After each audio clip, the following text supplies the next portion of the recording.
Good morning, loose enders. Well done, Ted. On time.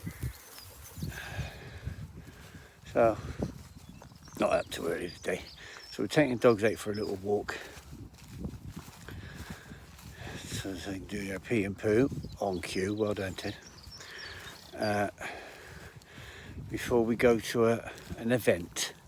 It's at Westbury Whitehorse in Wiltshire, and it's like a big soapbox race. They have it every year apparently. I didn't even know about it. I just found out about it recently, last couple of weeks. Anyway, it's a local event, happens every year, so I'm going today. So we came out for the walk and that first to get all that out the way. Nothing worse than when your dog has a 2-bob right in the middle of 500 people, you know what I mean? Oh. And then you haven't got a bag to pick it up. Oh, you're the devil himself when that happens. But there's always usually another dog walker somewhere and you can borrow one. Well, borrow one, beg one. So we're off to the soapbox today at Westbury Whitehorse.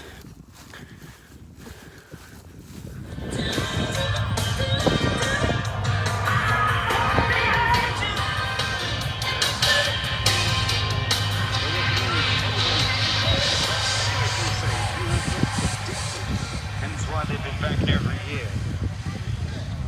Again, they know the rules, they know what's needed. Space shuttle hit it. That's a sentence I didn't expect to be saying today.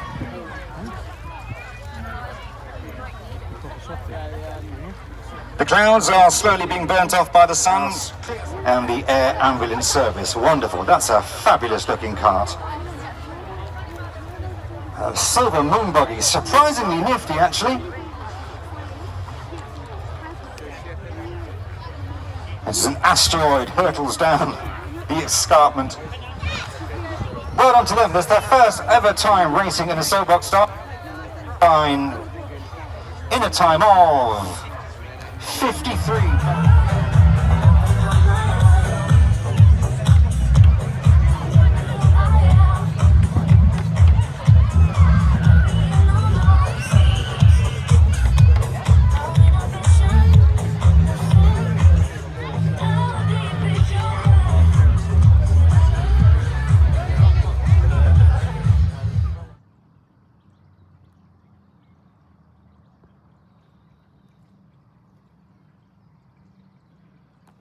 Good morning.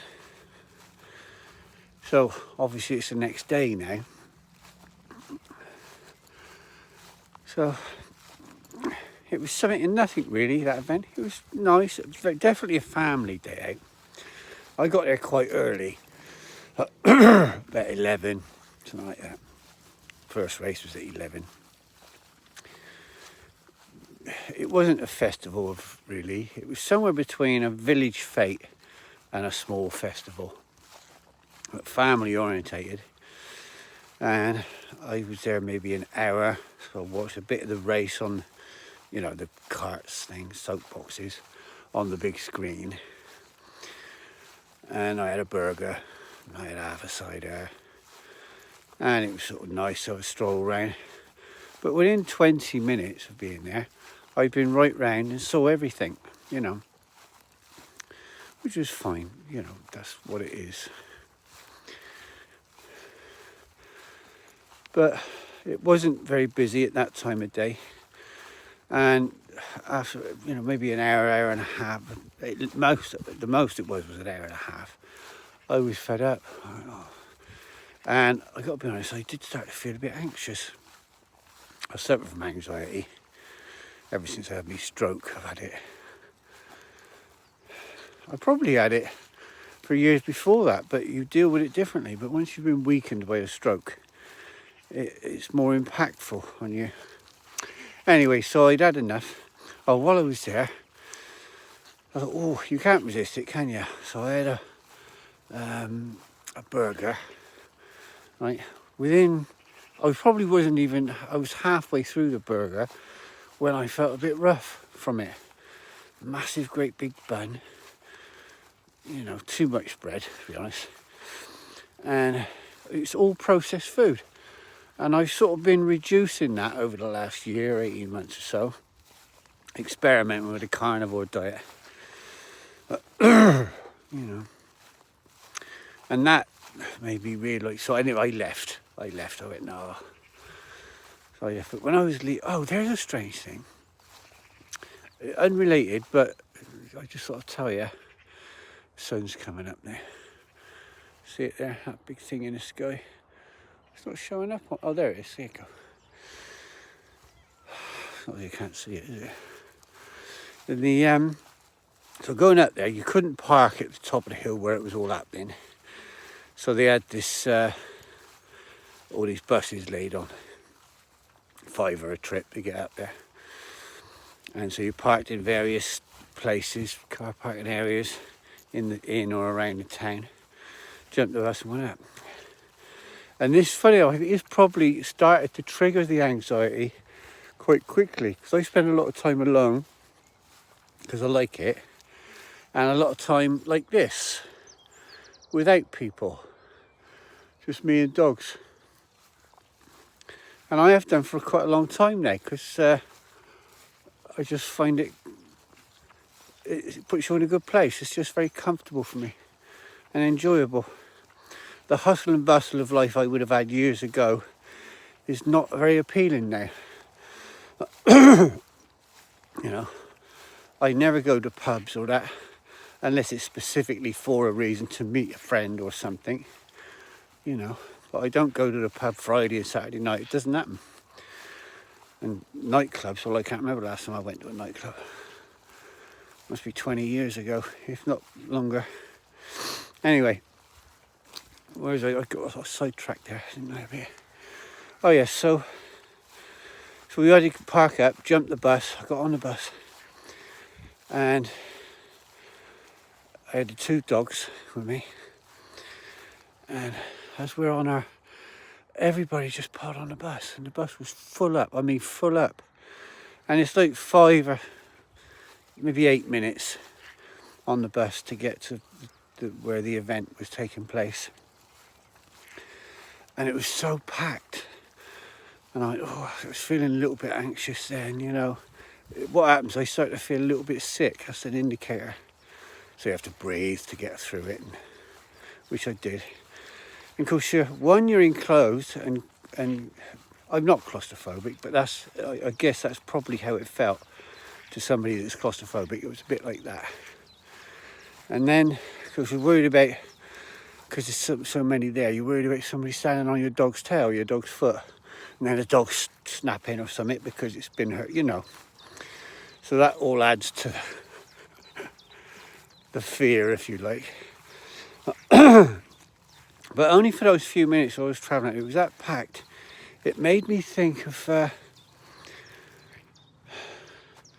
Second World War and the Jews and that being put on them trains, and what that must have been like. Because I don't like being enclosed with lots of people anyway now, because of the way I live now. Once upon a time, it wouldn't have been, I wouldn't even give it a second thought. But it made me think of that.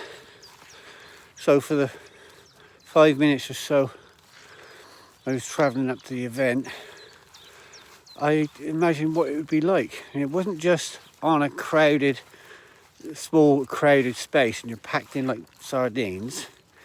There was no light, no air, no food, hungry, and a lot of them probably knew this was the last train ride they'd ever have, you know. They were going somewhere very bad. It's only in later years everybody discovered what it was. Anyway, and it just made me think of that. Quite sad really. I went, oh, that must have been fucking terrifying. You know. Anyway, I just thought I'd voice that thought. Anyway, the reason I was going up there, one of the reasons I was going there, is I was going to see a friend. Okay? He's a really nice chap. But he's a little bit broken emotionally from a relationship he had. It came to an end. He got treated very badly through it, you know. The woman was like a narcissist from my understanding. He's told me an awful lot about it. I must have one of those faces where people are comfortable telling you these things, you know. And I'll listen to a man in trouble or a woman. I'd listen to anybody in trouble, you know. But so I was going to go up to meet him up there because he'd done me a favour and I was going to buy him a beer. Anyway, but I left early, so I didn't get to see him. But it made me aware of how many broken people are out there, men and women, I suppose. But I see men, an awful lot of men that are struggling with life. And there's a phrase which it's been bandied about for 50 years or maybe longer. I can remember it as a kid or a young teenager maybe. And the phrase is man up, you know. I've never said that to anyone. I've said it in conversation with people talking about it and jokingly, you know. You might... You know, on a build, I'll make a scenario up. You're on a building site, a man drops a concrete block on his foot and starts hollering and screaming and making a big fuss about it. And you might be laughing at somebody's misfortune because it is funny quite often. And you go, man up, you big fanny. But as much as a phrase you shouldn't really use now because it's incorrect or something, or insensitive or whatever it might be, there is an element of reality and truth to it. The modern man is quite, because he's trying to be emotionally mature and aware of other sensitivities and people's feelings and stuff like that, it's making the modern man without sounding terrible here, makes the modern man quite weak and quite pathetic, you know. I suppose my generation,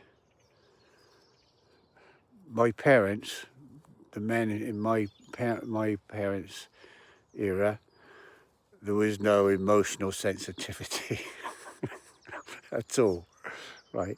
Far from it. And then maybe my generation got a little bit, and the generation after me is a bit more so, and then the generation since then even more so. And it is making, I think this, let's call it emotional maturity, for want of a better word, does make people weak. And in a lot of ways incapable. You know, and they feel desperately sad and lonely and offended, and you wonder how we're evolving, don't you? Mind you, a lot of women too, but women have always been more sensitive than men. Oh, you're a misogynist. Oh, shut up. That's just a fact of life. Women are emotionally mature, more mature than men, always have been. Growing up, a 10-year-old girl and a 10-year-old boy, the girl's always more thoughtful and aware, as a rule. Boys are these clumsy oafs, you know, clumsy little oafs. Anyway, so I was going to see my friend there, and which I didn't get to see him, but I will. I've got to go and have a beer with him. But it just made me aware of how many men, women as well, obviously, but I know men that are struggling with life, just living an ordinary life. And to be honest, they haven't had any real hardship, a few difficulties. I think a lot of it is, or some of it is,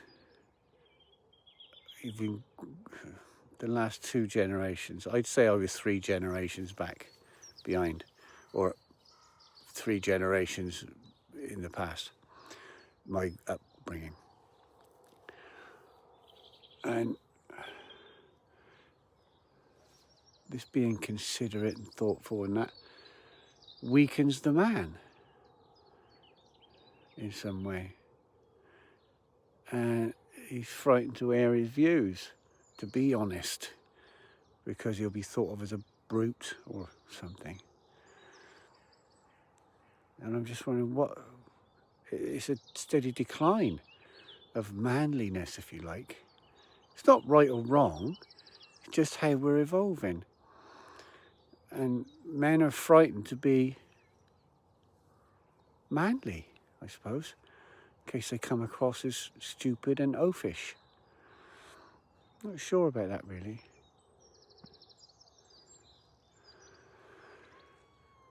Anyway, and it affects mental health, doesn't it? I've had, then it brings you on to depression. Everybody's depressed. When they're not really. Depression's a word they use so often. You're just a bit sad. It's how you expect, it's how you view life. It's almost when you grow up with visual images and that, and people pretending to be happy. And that's not the real world. If you say 0 was suicidal depression, call that the bottom, and 10 was ecstatic, joyful happiness, on the whole, on average, we're all floating around 5. A little bit up, a little bit down. But people are searching for the 10 because that's what they see in the world, because everything about you is a false image of the world. You know, you see celebrities on telly and people on telly, and it's a fact, it's a fake, a facade. They're so happy and it's happy. And of course you think that you want that. That's not the reality. When that camera's off or they're not in front of a studio lights or whatever, they've just got an ordinary face like yours and mine. Pleasant, whatever. It's all a facade. So our perception of life is wrong. People have lost touch with some sort of simple reality. Anyway, that'll do for today. Bit heavy for this time of day, is it? I don't know. Anyway, there's more to this story actually when I think about it. Anyway, that'll do for today. Some blabbering on. Okay, so we're going to go back and do a little bit of work to the van. I'll show you that later because I've put a table in it now. I've redone one of the worktops. I've got to paint the wheels today and just finished prepping it up for travelling this week. Anyway, so till next time, see you later. Bye for now. Bye.